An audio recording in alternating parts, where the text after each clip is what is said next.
वेळेला सामूहिक ओंकार करूया.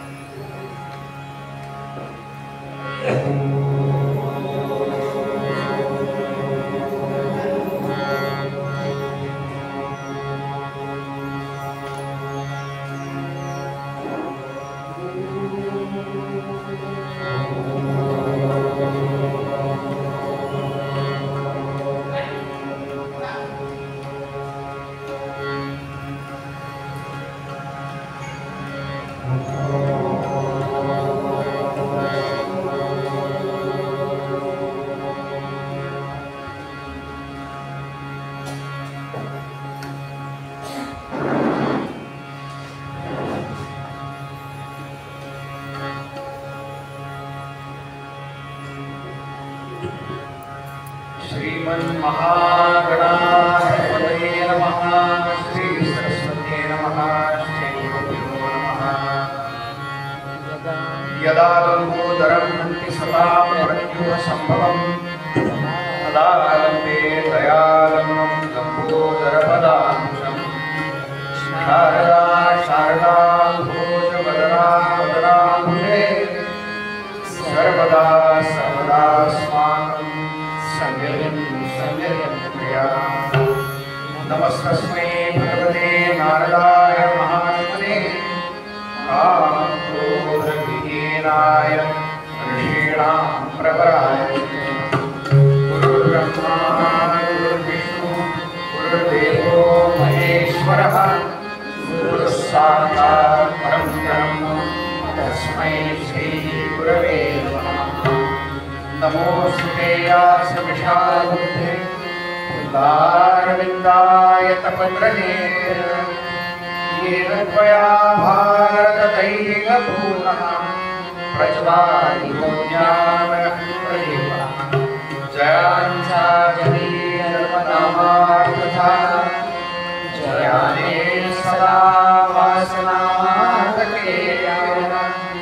जयांचामुखी सर्वदा नामकीर्ति. नमस्कार ब्रह्मचर्य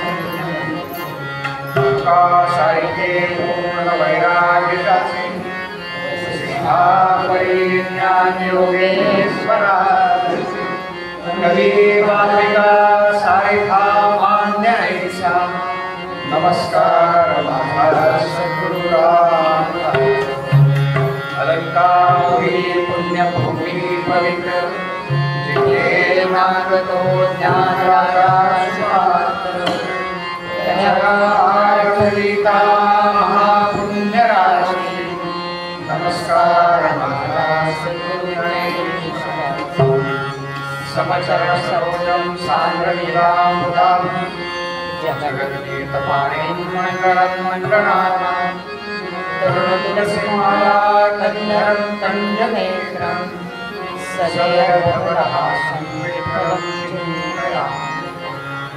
कैलासराणा शिवचन्द्रमौळी मणीन्द्रमाथा भृगुगीधरा. कारुण्यसिन्धो भवदुःखहारी शम्भो नमोऽवतारम्. करोति वाचालं नयते गिरिं यत्कृपातमहं वन्दे परमानन्दमाधवम्. वसुदेवसुतं देवं कंसचाणूरमर्दनं देवकी परमानन्दं कृष्णं वन्दे जगद्गुरुं. कृष्णाय वासुदेवाय हरये परमात्मने प्रणतक्लेशनाशाय गोविन्दाय नमो नमः. शान्ताकारं भुजगशयनं पद्मनाभं सुरेशं विश्वाधारं गगनसदृशं मेघवर्णं शुभाङ्गं लक्ष्मीकान्तं कमलनयनं योगिवेदान्तगम्यं वन्दे विष्णुं भवभयहरं सर्वलोकैकनाथं. गोपालकृष्ण भगवान की जय. गोपालकृष्ण भगवान की जय. गोपालकृष्ण भगवान की जय.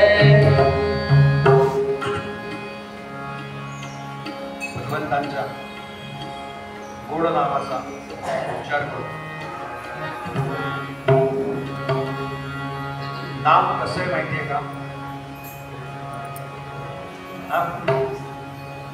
एखादी गोष्ट असते ना तर ती कशी आहे हे कळल्यानंतर त्या गोष्टीबाबतची जी जिज्ञासा आहे ना ती आपली अधिक वाढते, नाही का? काही वर्षापूर्वी बघा परदेशामध्ये जे जाणारे होते ना आपले नातेवाईक, त्यांच्याबद्दल एक विशेष आकर्षण असायचं. का हो? काय रस्ते स्वच्छ आहे, काय लोक कितीही सांगायचे रात्री 2:30 वाजता सिग्नल पाळतात म्हणाले. का पाळतात माहितीये का? इथे दंडाची रक्कम जास्त आहे.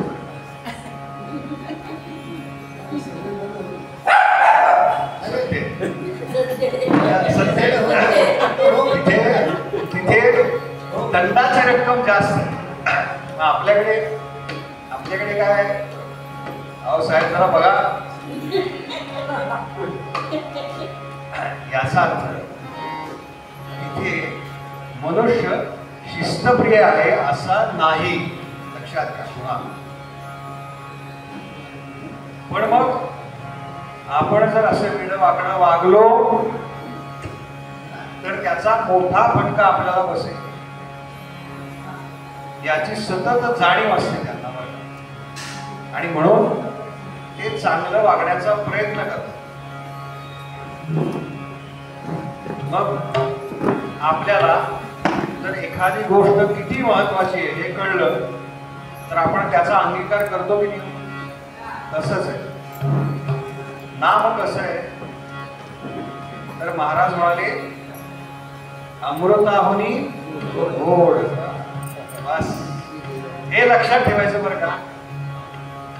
आणि फायदा काय आहे माहितीये का? मग मुख्य बरं काय आहे, हे अगदी महत्वाचं आहे.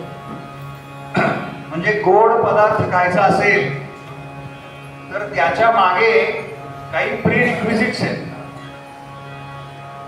नाहीतर तो फार प्रमाणात खावा लागतो. यातलं सगळ्यात पहिलं आणि शेवटचं कारण तुम्हाला डायबिटीस नसावा, नाहीतर गोड पदार्थ प्रमाणाबाहेर खाता येत नाही. पण नाम अमृतापेक्षा सुद्धा मधुर असलं, गोड असलं तरी त्यानं खाली लिहिलेलं असतं बरं का, नो साईड इफेक्ट. तेव्हा गोड नाम घ्या, काही आपली शुगर वगैरे वाढणार नाही. हरी ओम नमो भगवते वासुदेवाय.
कथेसाठी उपस्थित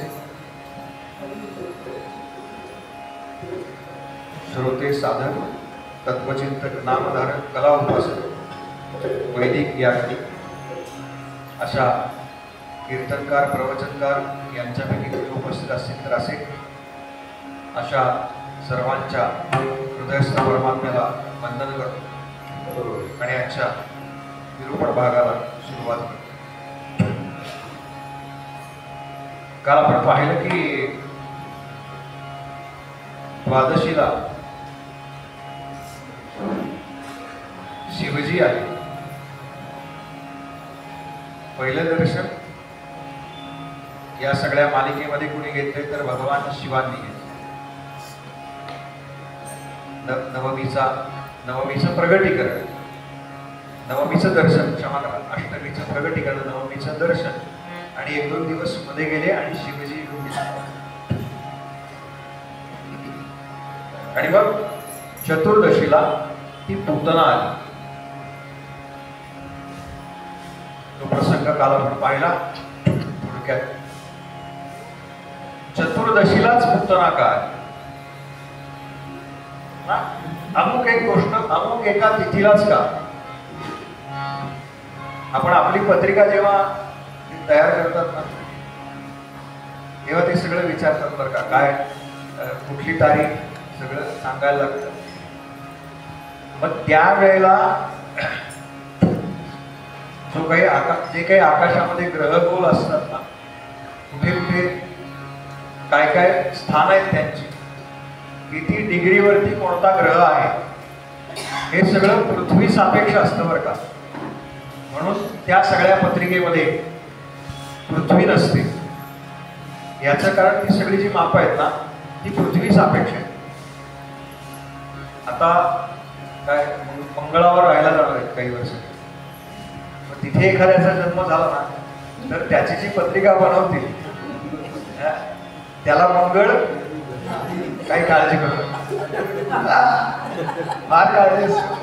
मंगळ म्हटलं की मंगलकारक आहे बरं का, मंगलकारक आहे. आपण काय करतो, आपण त्याची भीती जास्त बाळगतो बरं का.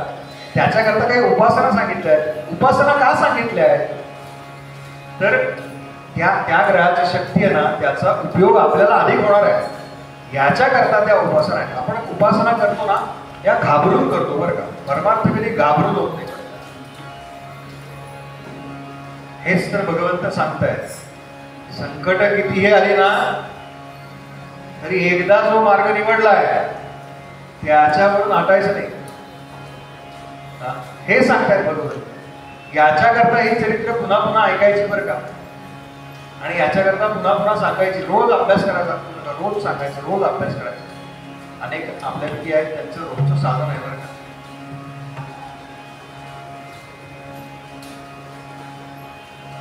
चतुर्दशीलाच का आली तर म्हणाले हा 14 आकडा आहे ना हा फार विचित्र. जे नेहमी नेहमी कथेला येतात ना ते म्हणतील बुवांचा आकड्यांचा अभ्यास फार जबरदस्त. एकदा 8 आकड्याबद्दल काय सांगतात, एकदा 9 बद्दल, एकदा 14.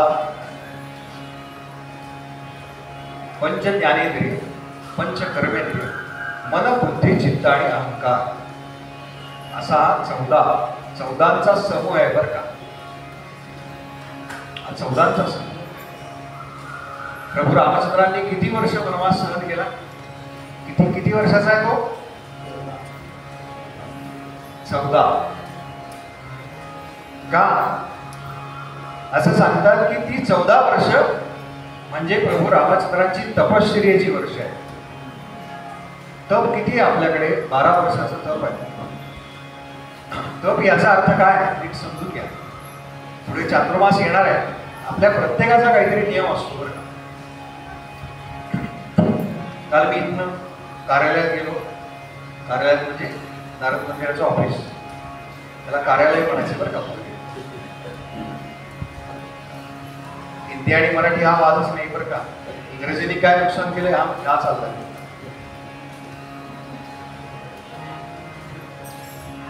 आणि तिथे एक जण होत्या, त्या म्हणाल्या बुवा चातुर्मासात काही नियम असतो तर काय काय खायचं काय खायचं काहीतरी नियम सांगा.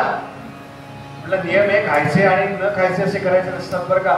नियम हा ग्रंथ वाचनाचा करायचा, साधनेचा करायचा, उपासनेचा करायचा बरं का. एक खाणं पिणं फार शुल्लक आहे होतो, फार शुल्लक आहे. हे चित्तशुद्धी करता आवश्यक आहे. ते वर्षभर खरं पाळलं पाहिजे. पाऊस पडल्यावर कांदा भाजीचा वास आल्यानंतर ती खावीशी वाटणारच आहे, पण मी ती खात नाही म्हणून मला ती नको हे ठामपणे सांगता आलं पाहिजे. ठामपणे सांगता आलं. मी अमुक काही गोष्ट करत नाही कशा करता तर हे मी माझ्या साधने करता ठरवलेलं आहे. लग्न कार्यालयात गेलं ना फार पंचायत होती बरं का. काय एखादी गोड डिश आहे ती खायची आणि पोळी खायची, काही फार फरक पडत नाही बरं का. आपण नेहमी दुसऱ्याला काय वाटेल याचा फार विचार करतो बरं का. मला जेवायला जायचंय तर मग आदल्या दिवशी सांगितलं पाहिजे त्यांना फोन करून की मी अमुक अमुक खात नाही बरं का, म्हणजे तुम्ही तसं बनवा.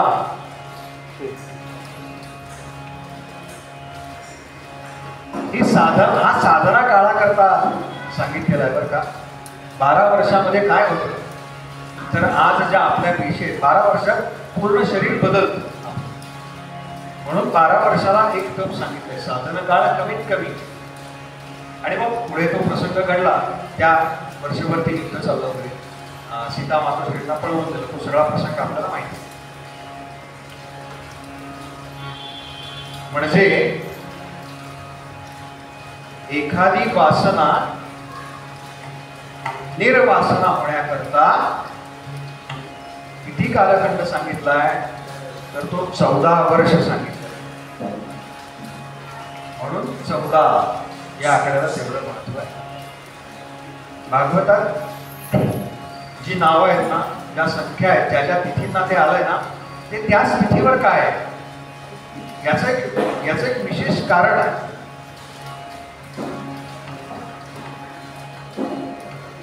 मग पवित्र काय?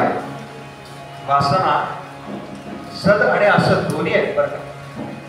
मग चांगलं काय? पवित्र काय? आज थोडा जरा तत्वज्ञानाचा भाग आहे बरं का. कथा सांगणारच आहे, पण 3-4 दिवस आपण ऐकतो ना वेगवेगळ्या कथा, तर थोडं जरा, नाहीतर मी म्हटलं ना की कथेमागून कथा, कथेमागून कथा, कथेमागून कथा, आणि सप्ताह ते सांगता येत नाही. एवढ्या करता मी हे सांगतो, एवढा वेळ नसतो.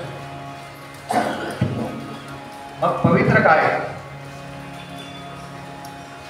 भगवंतांनी सांगितलंय नहि ज्ञानेन सदृशम पवित्रमिह विद्यते. ज्ञानाशिवाय दुसरं पवित्र असं काहीही नाही या जगतामध्ये. आणि ज्ञान म्हणजे आत्मज्ञान. इंद्रियांच्या विषय वासना ह्या जागृत असतात बरं का. पूतनेचं गोकुळामध्ये झालेलं आगमन हे त्याचं प्रतीक आहे. लक्षात घ्या. पूत म्हणजे पवित्र आणि ना म्हणजे नाही. जी पवित्र नाही अशी ती पूतना. तिनं ते कालकूट नावाचं विष आपल्या स्तनांना लावलं. आणि ती काय करते तर सगळे जे शिशु आहेत ना, छोटे छोटे छोटे छोटे, त्यांना मारण्याचं काम आहे तिच्याकडे. शिशुकाल हा एक म्हणजे जन्मापासून 3 वर्षापर्यंत सांगितलेला आहे.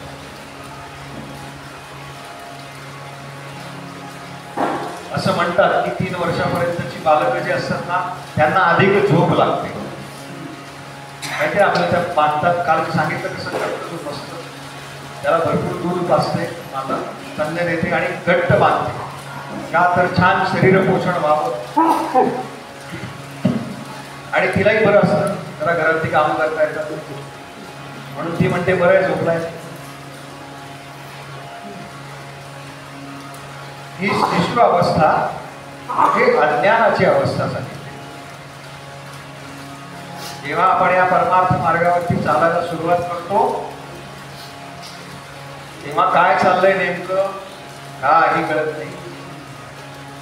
म्हणजे यांचं ऐकावं, यांचं ऐकावं, यांचं ऐकावं, हे सांगतायत ते करावं का हे सांगतायत ते करावं. एकदा गोंदवल्याला जायचं, तिथे डोकं टेकवायचं. एकदा आळंदीला जायचं, तिथे डोकं टेकवायचं. एकदा गडावरती जायचं, तिथे डोकं टेकवायचं. नक्की माझ्याकरता असलेलं साधन काय आहे हे जोपर्यंत कळत नाही तोपर्यंत हे होणारच आहे, हे होणारच आहे. म्हणून तो 3 वर्षाचा काळ जो सांगितलाय पहिला, तो अज्ञान अवस्थेचा सांगितलेला. आधिदैविक, आधिभौतिक आणि आध्यात्मिक या ज्या 3 अवस्था आहेत, यातल्या आध्यात्मिक अवस्थेपर्यंत जोपर्यंत देहभाव जागृत होत नाही तोपर्यंत तो जो शिशु आहे, बालक आहे, म्हणजे जो नुकताच या साधना मार्गावरती चालायला लागलाय, तो कसा आहे, तो मृतवच आहे असं सांगितलं. त्याला खऱ्या अर्थानं तसं काही नाही बरं का. त्याचं महत्व त्या अर्थात काही नाही. पण एकदा का तो जागरूक झाला आणि त्याची अवस्था त्या सुषुप्तीच्या पलीकडे गेली, एक लक्ष द्या, त्याची अवस्था एकदा का त्या सुषुप्तीच्या पलीकडे गेली की मग पुढच्या ज्या अवस्था आहेत ज्याला तुर्यावस्था म्हणतात तिकडे तिकडे जाण्याचा त्याचा मार्ग सुरू होतो किंवा मोकळा होतो असा म्हणतो. आणि या तुर्यावस्थेतून तो कुठे जातो तर समाधी अवस्थेकडे जातो. ध्यानातल्या या पायऱ्यांवर कसं त्या समाधी अवस्थेकडे जातो आणि ते सुख एकदा प्राप्त झालं ना की तो म्हणतो बस आता काही वेगळं राहिलं नाही, आता हेच माझ्या जीवनाचं ध्येय. पूतनेनं छान शृंगार केला आणि सुंदर रूप धारण केलं. अविद्या अशीच असते ना. अविद्येचा वास 14 ठिकाणी सांगितलाय बरं का. म्हणून ती चतुर्दिशेला आली. पंच ज्ञानेंद्रिय, पंच कर्मेंद्रिय, मन, बुद्धी, चित्त आणि अहंकार इथे 14 ठिकाणी लक्षात ठेवायचं. इथे अविद्येचा वास आहे.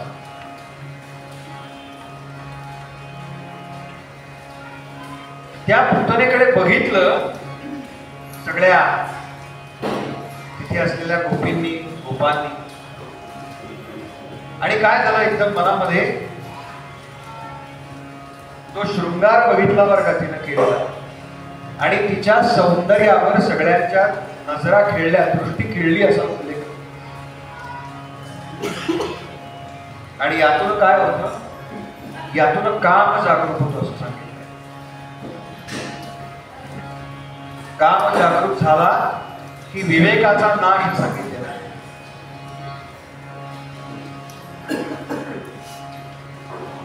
आणि एकदा विवेकाचा नाश झाला की जी मी पहिली पायरी सांगितली, नाही ज्ञानेन सदृश, त्या ज्ञानाचा नाश व्हायला.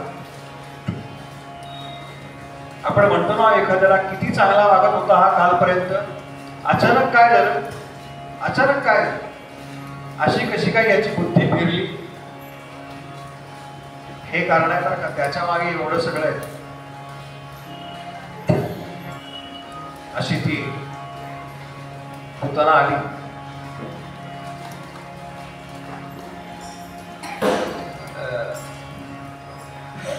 आणि येऊन बसली यशोदेच्या शेजारी.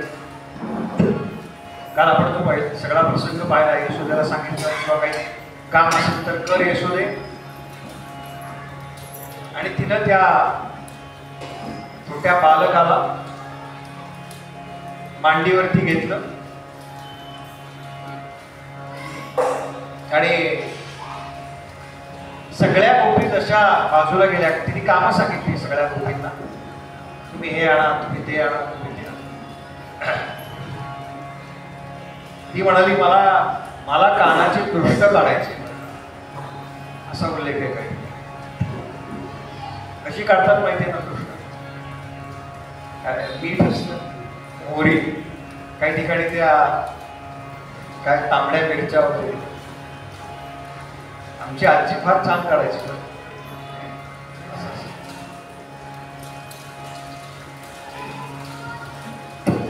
ते लहानपणी फार फार त्याची कुतूहल असतं. काय म्हणतात या, काय म्हणतात, म्हणून मी अगदी लक्ष देऊन ऐकायचो बरं का, लक्ष देऊन ऐकायचो. आल्याची गेल्याची वगैरे मातृवर्गाला माहिती आहे बरं का. जाड माणसाची, बुटक्या माणसाची, उंच माणसाची, बुटक्या माणसाची. आमच्या घराच्या थोडस पुढे गेलं ना की कचरा कुंडी होती. आता काय ते स्वच्छ भारत अभियानाअंतर्गत कचरा कुंडी हलवल्या आहेत, त्यामुळे ही ओळ म्हणता येणार नाही. कचरा कुंडीच्या इथे काम करणाऱ्या माणसांची असं ती म्हणायची, मला माहिती. आणि ती काय पुटपुटायची, आल्याची गेल्याची, उंच माणसाची, बुटक्या माणसाची, जाड माणसाची, हडगड्या माणसाची, बुवांची, बुवांच्या साथीदारांची. ते सगळं फिरवायचं.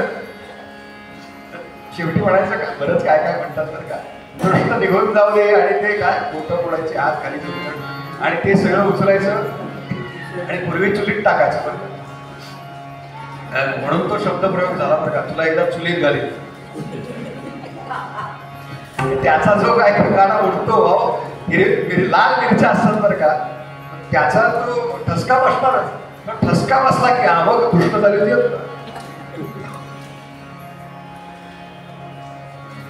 तिनं काय काय आणायला सांगितलं त्याची यादी आहे बरं का. कुणाला खिळे आणायला सांगितले, कुणाला बिबवे आणायला सांगितले, कुणाला त्या चामड्याचा तुकडा आणायला सांगितलं. असं काय काय काय काय काय काय सगळ्यांना पाठवलं. आणि हिनं कानाला आपल्या पदराखाली घेतलं आणि कानानं घट्ट डोळे मिटून घेतले. इथपर्यंत काल आपण लहान बाळ जेव्हा आईच्या शरीरावरती वाढतं ना, तेव्हा ते कधी पूर्ण डोळे मिटत नाही. ते जागा असतं. कारण काय, झोप लागली आणि झोपेत जर अन्न सुटलं तर पोट भरत नाही त्याचं, मग मध्येच जाग येते. म्हणून ते अर्धवट असं जागा असतं. पण कानानं आमच्या घट्ट डोळे मिटून घेतले. का मिटून घेतले म्हणून विचारताय? 26 कारण आहेत. सगळी काही मला मिळाली नाहीये. जेवढी मिळाली आहेत ना तेवढी सांगण्याचा प्रयत्न. समर्थांची शिकवण नाव आमच्या जे जे आपण असं ठावे ते इतरांचं सांगावे बरं का. ते म्हणतात ते सांगा तरी किमान, बाकीचं जाऊ दे. भगवंत म्हणाले ही कशी आहे? बोलायला गोड गोड गोड आहे. मधु तिष्ठन्ति जिव्हाग्रे. असतात ना माणसाशी फार गोड बोलतात. हृदयेतु हलाहलम. बोलायला फार गोड आहे, पण तिच्या हृदयामध्ये हलाहल भरलेलं आहे. हिच्याकडे बघायला सुद्धा नको म्हणा. म्हणून भगवंतांनी डोळे घट्ट मिटले.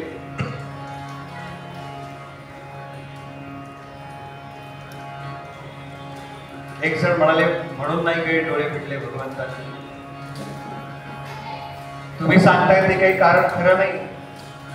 भगवंतांनी डोळे मिटले याचं कारण असं आहे, भगवंत विचार करतायत जर मी डोळे उघडे ठेवले आणि हिची आणि माझी नजरानजर झाली तर हिच्या मनातला जो कपटी भाव आहे ना तो निघून जाईल. काय विचार आहे संतांचा, काय विचार आहे ना, शुद्ध होईल. बघा आपण मंदिरात आलो ना की चांगले विचार सुचायला लागतात आपल्याला. याचं कारण आहे इथे अधिष्ठान आहे ना, अधिष्ठान. चांगले विचार सुचायला लागतात. मग आपण छान मंदिरामध्ये येतो, त्या भगवंतांच्या छान सजवलेल्या मूर्तीकडे पाहतो आणि एखादी वाईट घटना घडली असेल, एखादी दुःखद बातमी आपल्याला जरी कळली असेल ना तरी क्षणभर त्याचा विसर पडतो. लक्षात ठेवा. याचं कारण आहे भगवंतांची कृपा दृष्टी आपल्यावरती पडते ना, जेव्हा आपली नजरानजर होते बस तो जो भाव आहे ना आतमध्ये असलेला तो बदलतो बरं का, तो बदलतो.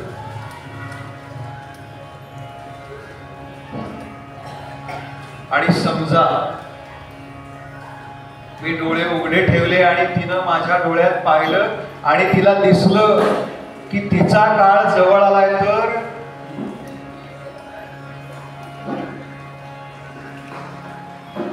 साधारणपणे जेव्हा आपला काळ जवळ येतो त्याच्या आधी अर्धा पाऊण तास ते सगळं जाणवतं असं म्हणतात बरं का. कोणाला आहे का अनुभव?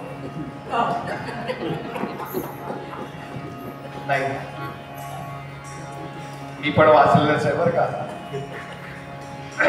अनुभवाविणं खरं तर बोलू नये बरं का, पण आता तो अनुभव कसा काय येणार?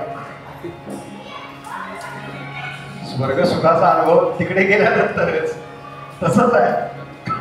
तो अनुभव एकदाच, पण तो आठवत नाही बरं का.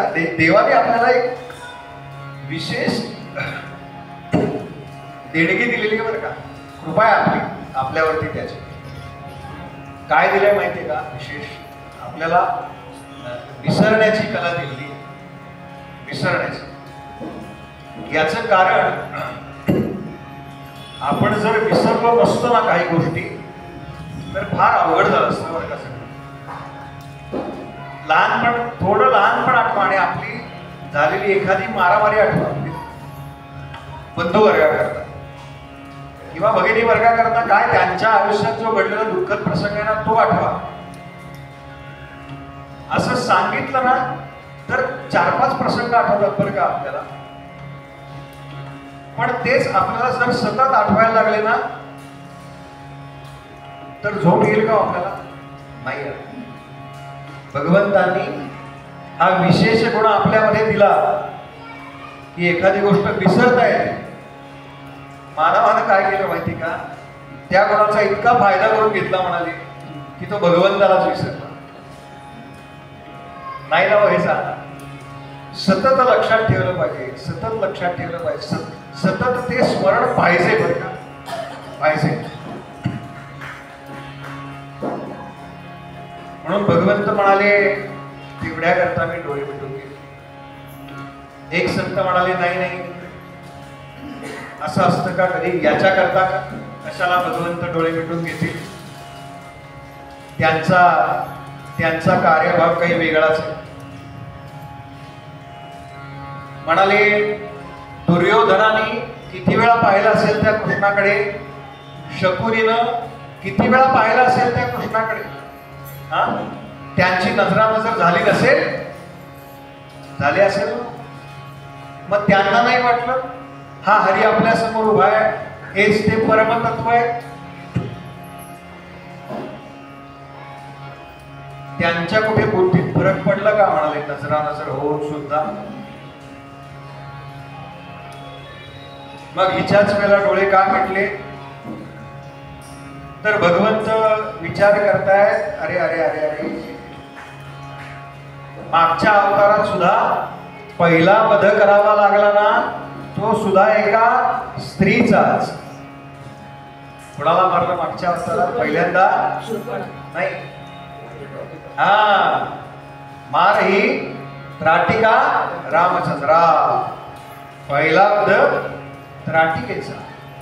भगवंत म्हणाले काय आहे, मागच्या अवतारात सुद्धा एक स्त्रीच आणि या अवतारात सुद्धा एक स्त्रीच. स्त्री अबला असते ना असं म्हणतात. म्हणून म्हणाले, म्हणून भगवंताने डोळे घट्ट मिटून घेतले. दुसरे म्हणाले की ही जी सगळी वरती कारण सांगितली आहेत ना ही फार काही बुद्धीला पटत नाही. आपल्याला होतं ना हे काही मला पटत नाही. परमार्थातल्या बऱ्याचशा गोष्टी आपल्याला पटत नाहीत बरं का. मग तरी सुद्धा त्या का करायच्या? का करायच्या? कारण संत सांगतात म्हणून करायचं. बस, सद्गुरू सांगतात म्हणून करायचं. बाकी काही त्याला दुसरं कुठलंही कारण नाही त्या करायला. ते म्हणाले भगवंत कसे आहेत, प्रभू कसे आहेत? तर प्रभू फार करुणावंत आहेत, करुणा सागर आहे. त्यांच्या मनामध्ये ती सगळी करुणा दाटून आली बरं का. आणि ही जी आलेली आहे ना पुतना, ही आता मला स्तनपान देणार आहे.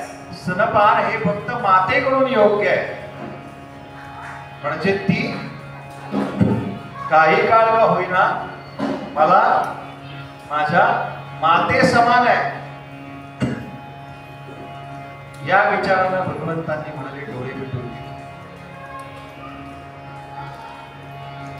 का? तर जेव्हा मी तिच्या शरीरात ते स्तन्य ओढून घेईन ना त्याच्यानंतर तिचे एक एक एक एक एक एक करत पंचप्राण ओढून घेणार आहे.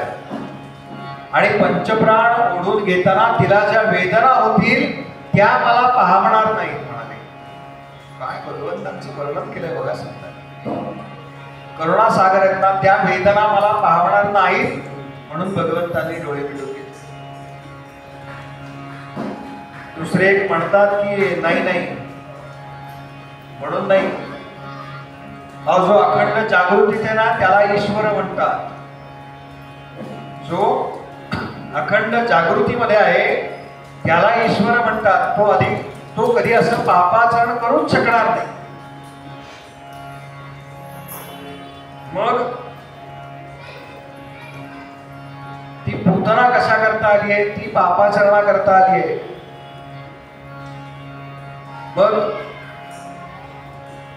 ही जर पापाचरणा करता आली असेल आणि तिच्या नशिबात जर तसंच लिहिलं असेल तर आमच्या दृष्टीनं केवळ तिचं नशीब बदलेल. तिच्या ललाटावर जे लिहिलंय ना, म्हणून भगवंतांची एक कृपा दृष्टी पडली ना, आपण म्हणतो ना हे वाक्य बऱ्याच वेळेला, खरं तर हाताबाहेर परिस्थिती गेली होती बरं का, पण महाराजांनी सगळं सांभाळलं, स्वामींनी सगळं सांभाळलं. का जाता तो दर गुरुवारी दर्शनाला? काय काय असं काय तिथे? ते आपल्या सगळ्यांचा सांभाळ करणारे आहेत ना, ते तिथे आहेत बरं, म्हणून जायचं दर्शन. म्हणून भगवंतांनी डोळे भेटले. पूतना म्हणजे कोण आहे? एक शब्द म्हणतात पूतना म्हणजे वासना. आणि वासना कशी असते म्हणाले तर वासना आंधळी असते.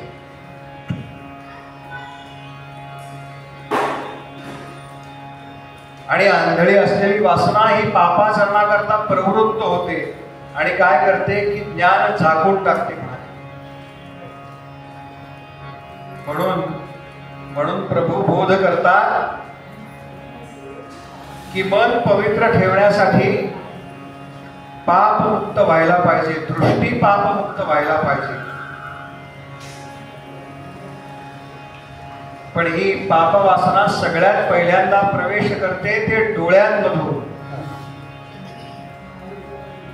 सगळ्यात पहिल्यांदा प्रवेश करते ते डोळ्यांमधून. म्हणून भगवंत म्हणाले की जर मी डोळेच बंद करून घेतले ना तर ती पापवासना माझ्या मनामध्ये प्रवेशच करणार नाही.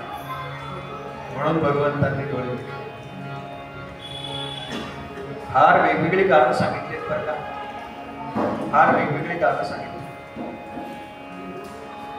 आणि पूतनेला असं वाटलं की जसं नारद मंदिरात प्रवचन चालू आहे ना आणि प्रवचनात जशी झोप येते तशी कानाला झोप आली की काय, म्हणून ती म्हणाली थोडा वेळ नामस्मरण करूयात बरं का, थोडा वेळ नामस्मरण करू आणि मग पुढच्या कथेकडे वळू. हरी सुंदर नंद मुकुंदा हरी नारायण हरी म्हणा.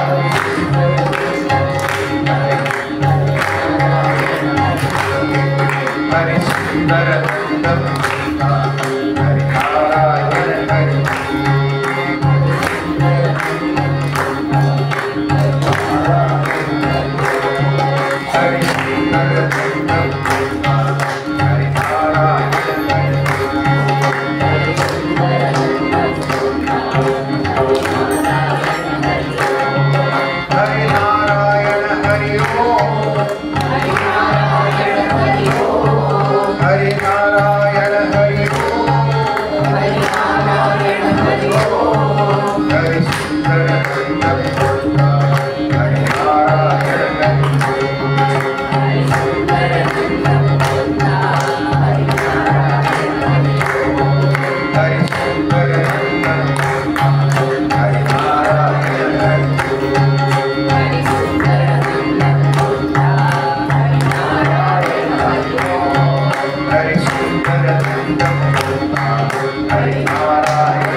सांगायचे असतील ना फार काही असं एक 2-4 दिवस वेगवेगळ्या पुस्तकातून. पण हे काय आहे बरं का, हे शब्दज्ञान. हे शब्दज्ञान आम्ही 4 पुस्तकं वाचली ना की हे स्वाभाविक आम्हाला कळणार आहे. पण आम्ही जोपर्यंत त्या शब्दज्ञानाच्या पलीकडे तो जो परमात्मा आहे त्याच्या चरणापर्यंत जाऊन पोहोचत नाही तोपर्यंत आम्हाला तो भाव करणार नाही. तो भाव करणार. प्रभूंनी डोळे मिटले खरे आणि एक एक करत त्या पूतनेचे पंचप्राण ओढायला सुरुवात केली.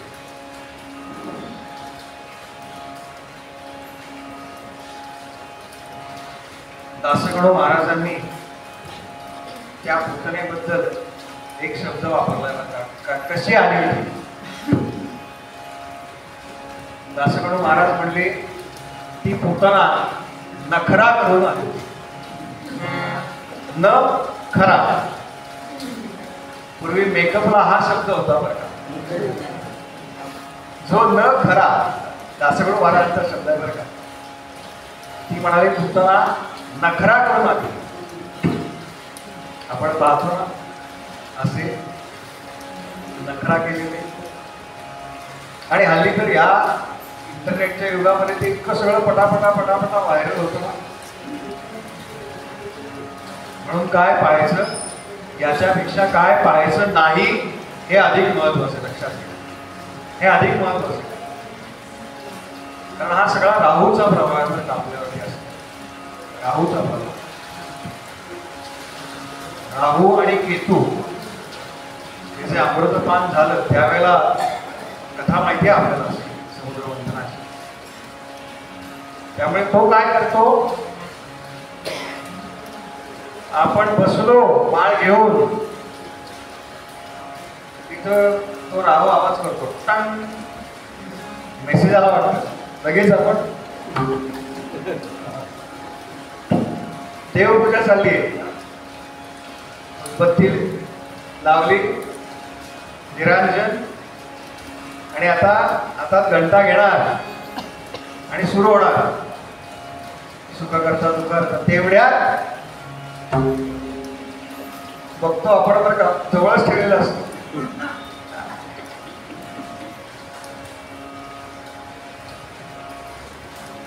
ज्यांचा गेल्या 6 महिन्यात फोन कधीही आलेला नाही अशा अत्यंत जवळच्या मित्राचा किंवा मैत्रिणीचा, मला खरं तर मैत्रिणीचा आधी म्हणायचं होतं बरं का,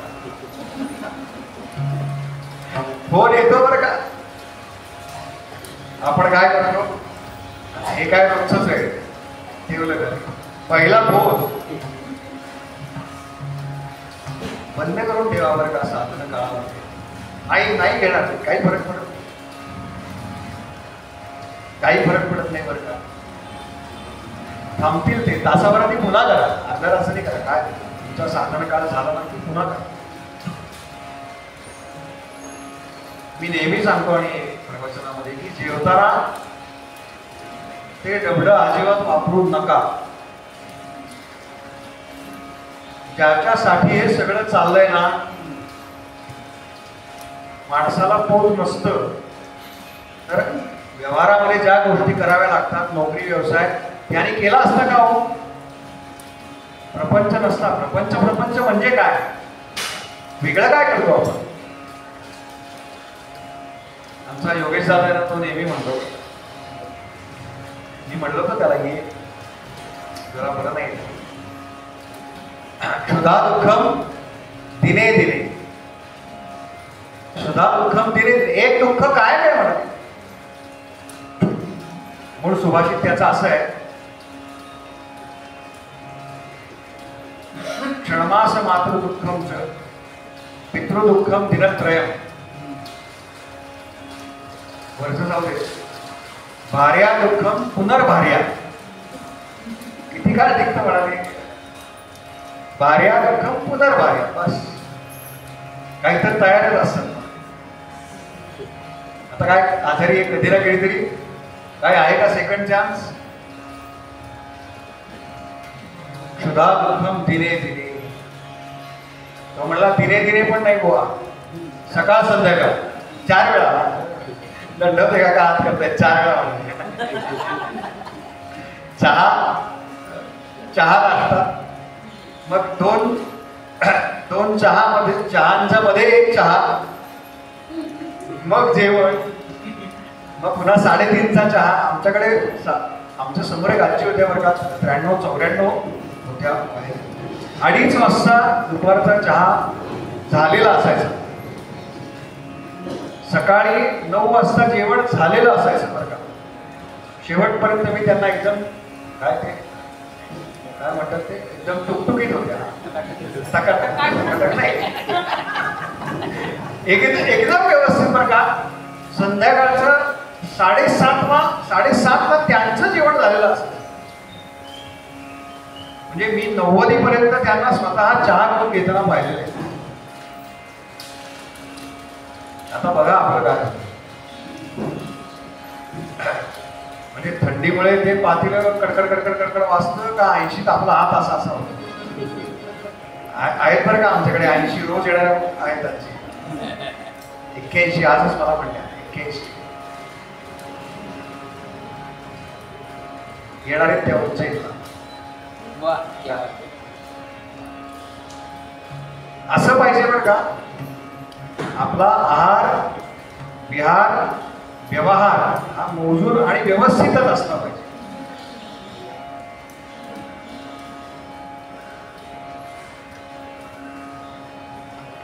दासगणू महाराज म्हणाले ती नखरा करून आली. तेव्हा बघा हल्लीच्या ज्या मुली फिरतात ना, त्यांना सांगा बरं का, हे जे तू फिरतेस ना नखरे करून, याचे आद्य प्रवर्तक कोण आहे? तू तर आहे. तेव्हा तिचा आदर्श नको बरं का, साधा असावं बरं का, साधा असावं.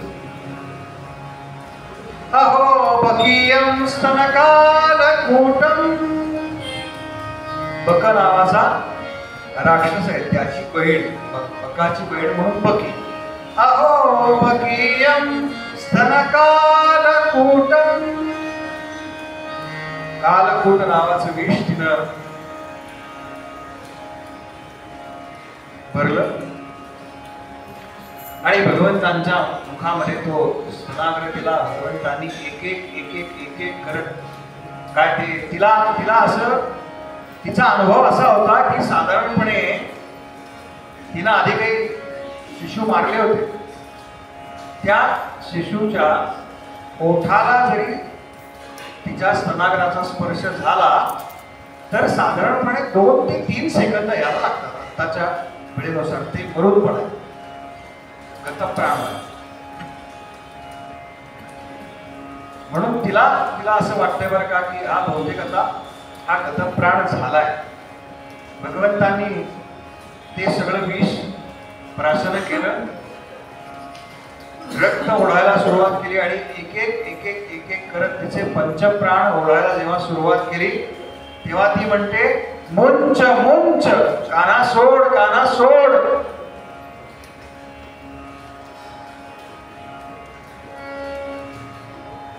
काना म्हणाला मी एकदा एखाद्याला धरलं ना तर सोडत नाही. मी एकदा एखाद्याला धरलं ना तर सोडत नाही म्हणा. मला आईने फक्त धरायला शिकवलंय, सोडायला शिकवलंच नाही. काना म्हणाला मी एकदा धरलं ना, जो एकदा माझ्या वाटेला लागला, वाटेला म्हणजे जो एकदा नारद मंदिराच्या वाटेवरती आला, नारद म्हणतात मी त्याचं कल्याण केल्याशिवाय त्याला सोडणार नाही बरं का. हा सगळा जो अभ्यास आहे ना तो नारदांनी करून घेतलाय बरं का, व्यासांनी करून घेतलाय. यात माझं काहीच नाहीये, सद्गुरूंची कृपा आहे बस. नाहीतर आम्हाला काय कळतंय यातलं. या गादीची ताकद आहे बरं का, ईश्वरी या गादीची ताकद. मी नेहमी सांगतो बरं का, आम्ही काय करू शकतो, फार तर फार पद पाठ करू किंवा प्रवचनात ती लिहून आणू शकतो बस. पण बोलायचं काय आहे, जे नारदांना हवंय, जे व्यासांना हवंय ना तेच, जे भगवंतांना हवंय तेच बरं का. तेच शब्द येतात तुमच्याकडून, तेच शब्द.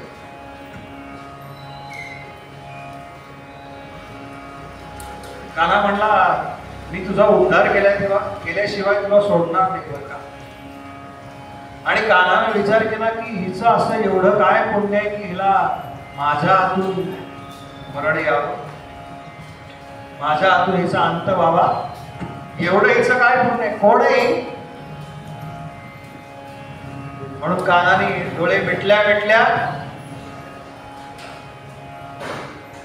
इंटरनेट ऑन केलं बरं आत्ताच्या भाषेत. आणि कोणाला काय ते वायफाय कनेक्ट केलं आणि चित्रगुप्ताला काय रे म्हणाले, कोण आहे कोण आहे.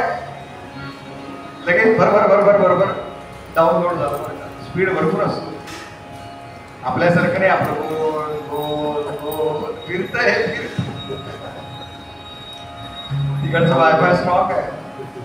गेलाय का वृंदावनामध्ये, मथुरेला, गोकुळात वायफाय स्ट्रॉंग आहे बरं का तिकडचं. तिथली माती आणतात बरं का आणि ती देवघरात ठेवतात, ती मस्तकाला लावायची असते बरं का. कारण भगवंतांच्या श्रीचरणांचा स्पर्श त्या मृत्तिकेला झालाय बरं का.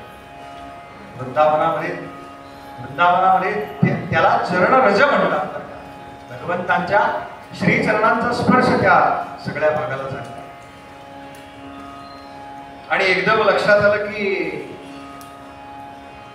वामन अवतारामध्ये जो बळीराजा होता त्या बळीराजाची पत्नी जी आहे तिचं नाव आहे रत्नमाला,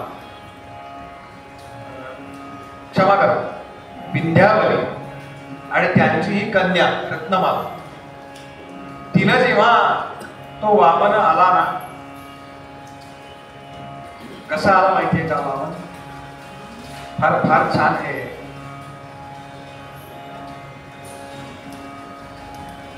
काय संत काव्य, पंत काव्य आणि तंत काव्य ही जी काव्य आहेत ना, किंबहुना मराठीमध्ये जे सगळे व्याकरणाचे वेगवेगळे अलंकार आहेत ना व्याकरणात,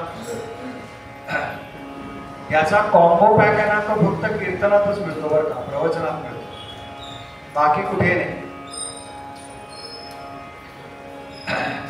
आर्याकार मोरोपंत म्हणाले, कसा आला तो, पटू पटू वामन आला,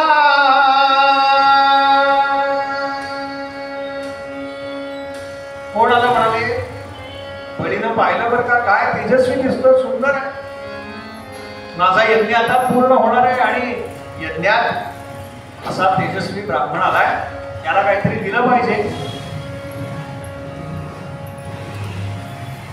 मी यज्ञ करतोय तर का असं त्याला वाटत, म्हणून माझ्याकडे येणाऱ्याला काहीतरी दिलं पाहिजे, हा याचक म्हणून आहे. पटू पटू वामनाला लुटू लुटू चालत बळीचे यागा. बळीने विचारलं काय पाहिजे, कसा बोलला म्हणाले तो. पटू पटू वाक्य दोन्ही पटापटा म्हणाला, जसं काही पाठच करून आला होता, तसं पाठ करून. त्याला काय असं वही बी घ्यायची गरज नव्हती बरं का, कुठली आर्य आहे काय आहे काही गरज नव्हती, त्याचं तयार होतं सगळं. पटू पटू वाक्य दोन्ही मागितली तीन पावले जागा. तुला द्यायचंच असेल ना तर मला त्रिपाद भूमी दे.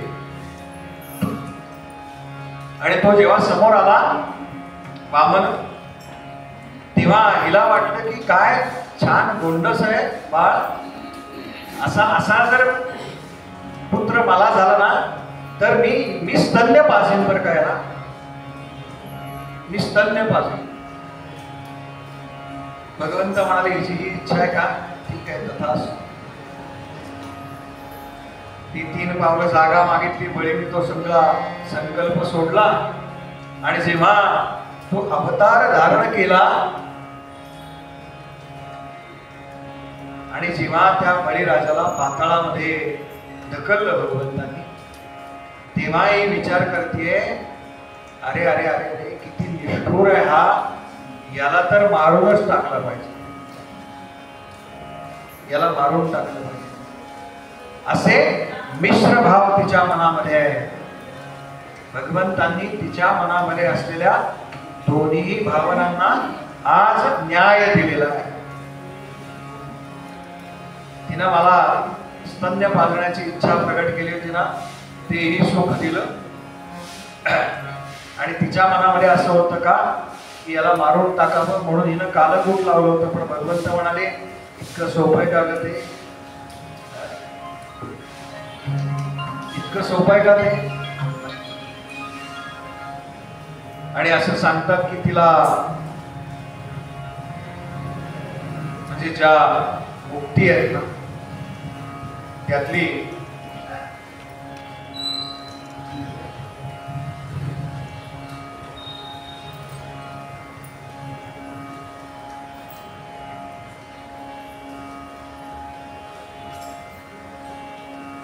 गोलोक धामाला गेली बरं का, असं उल्लेख आहे.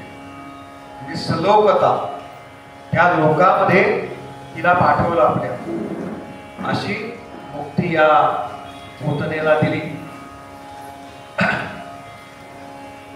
ती घरातनं बाहेर पडली बरं का, कारण तिनं मूळ रूप धारण केलं असा उल्लेख आहे.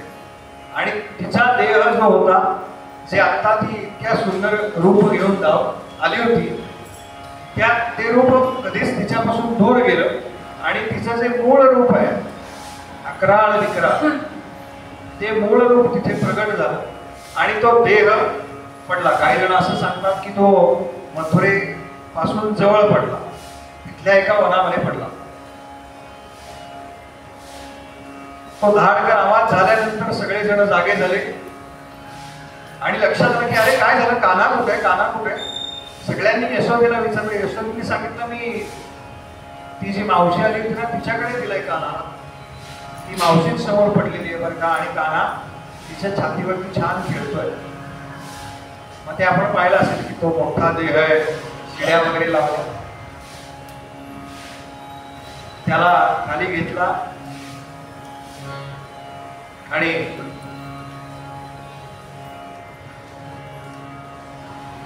त्या कानाची दृष्ट काढली. बरं पहिल्यांदा काय केलंय तर कानाची दृष्ट काढली.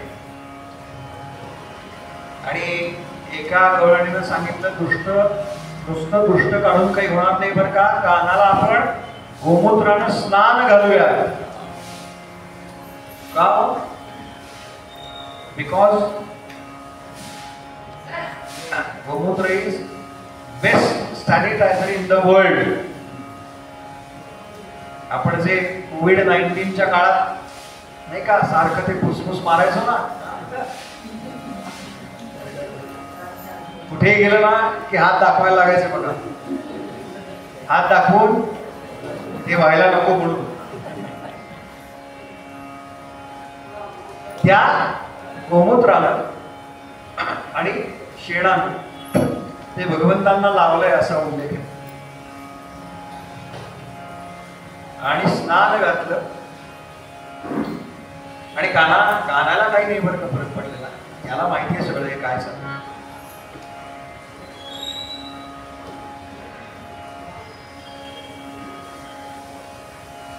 ते सगळं केलं आणि आता या गोपींनी सांगितलं कान्हा, यशोदे कान्हाला कधी एकटा सोडू नकोस बरं का, असं कोणाकडे देत नाही कान्हा.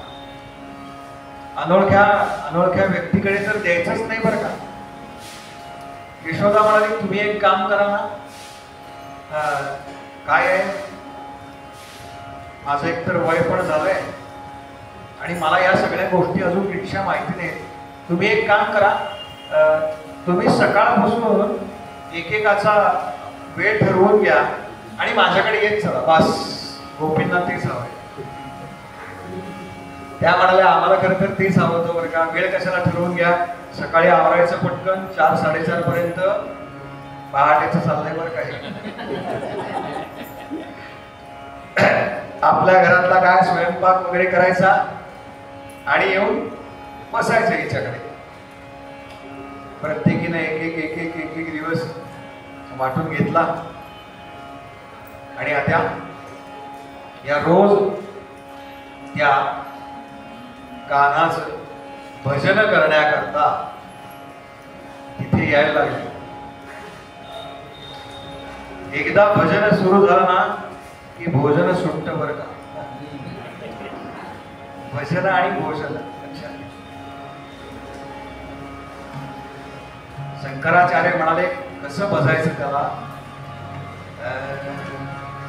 भजै व्रजैक मंडलम समस्त पाप खंडनम भक्त चिंतन सदैव नंदनंदनम.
भवे सुभक्तिमान भवे सनंदनंदने भवे भवे सुभक्तिमान।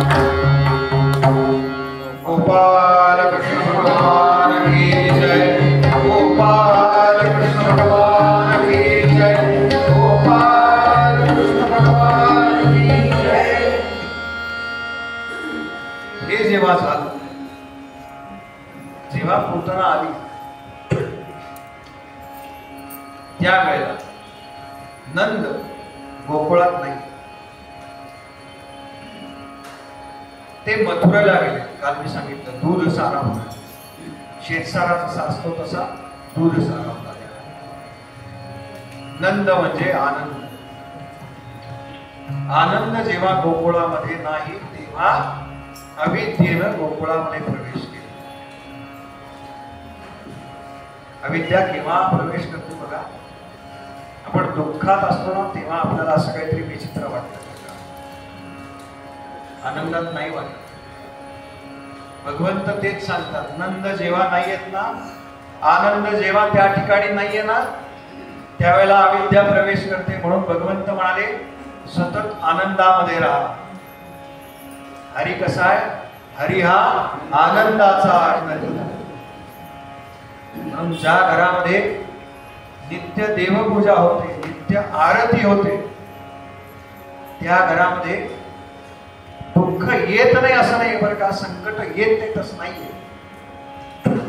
पण ते दुःख पचवण्याची ताकद कोण देतं, त्या संकटावरती मात करण्याची ताकद कोण देतं, तर तिथली जी अधिष्ठात्री देवता आहे ना ती, ज्याला आम्ही ईश्वर म्हणतो, भगवान म्हणतो, कृष्ण म्हणतो, राम म्हणतो, तुम्ही म्हणा काही.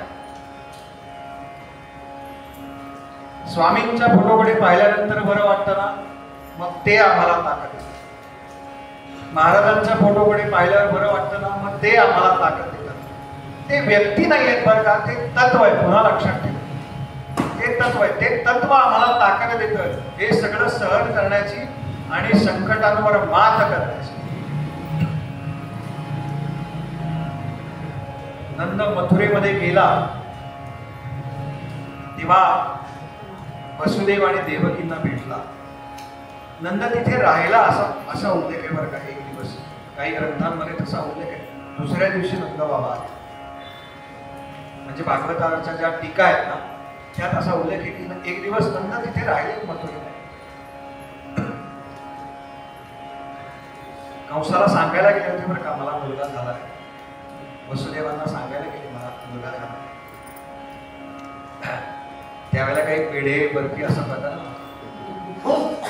काहीतरी घेऊन गेले असतील, दुधाचा पदार्थ नाही का, बासुंदी वगैरे. बघू आता काय भोजनाची काय तयारी करतात, त्याच्यावरती गोड पदार्थ करेल. आणि वसुदेवांनी सांगितलं बरं का, नंदा फार काळ राहू नकोस बरं का इथे, तू लगेच परत जा. तू सांगतोस ती बातमी छान आहे, तुझा अभिनंदन बरं का त्याबद्दल, पण जरा काळजी घे, काळजी घे. आणि वसुदेवांच्या लक्षात, नंदाच्या लक्षात येत नाही बरं का की मी एवढी चांगली बातमी सांगितली आहे आणि हा मला सांगतोय काळजी घे, काळजी घे. त्याने विचारलं रे का, मित्र आहेत बरं का असा उल्लेख आहे. समय दोघांचा आहे, मैत्रीचं नातं आहे. का काळजी घेऊ, काय असं. तुम्हाला खरं सांगू का, कंसाच्या मनात काही योग्य चाललेलं नाही. मला असं वाटतंय त्याला माहिती आहे ना हो कोणाचा मुलगा आहे. त्याला माहिती आहे, हा सांगायला जरी आला असला ना की त्याला मुलगा झाला तरी तसं नाहीये. तो मुलगा मी ठेवून आलोय त्या रात्री,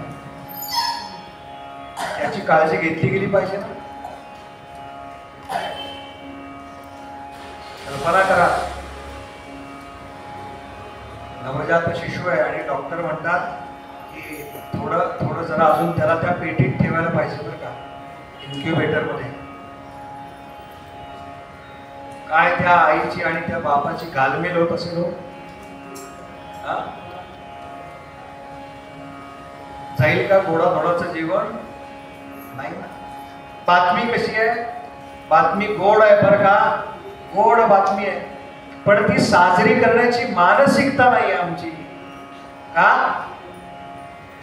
कारण माझं जे बाळ आहे ना ते धोक्यामध्ये आहे, त्याचा जीव धोक्यात आहे.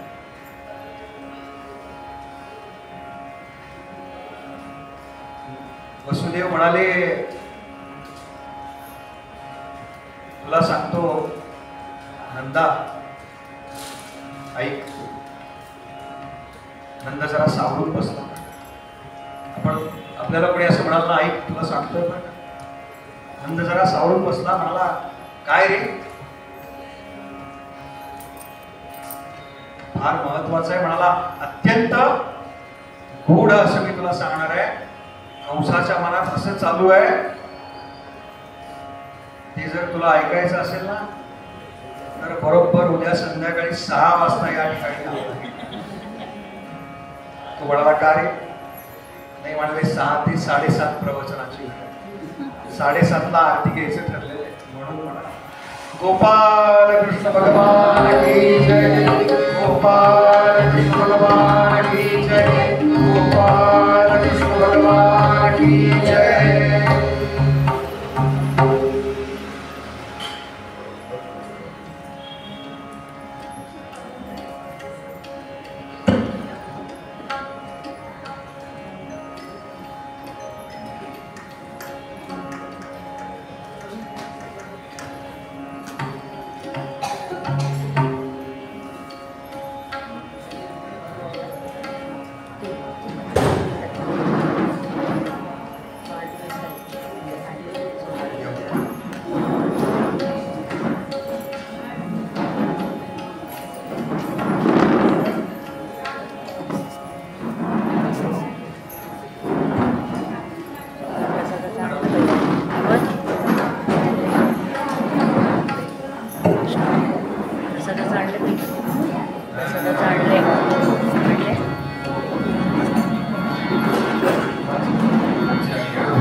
Jai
उपासनेला दृढचार व्हावे भूदेव संसार व्हावे सत्कर्म योगे वरदान व्हावे सर्वांगी मंगल व्हावे जय जय हरी।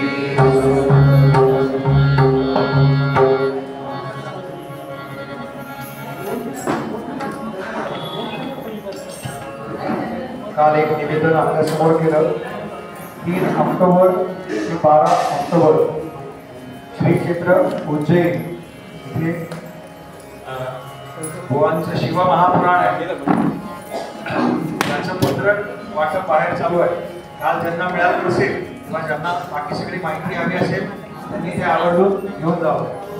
3 ऑक्टोबर ते 12 ऑक्टोबर श्री क्षेत्र उज्जैन इथे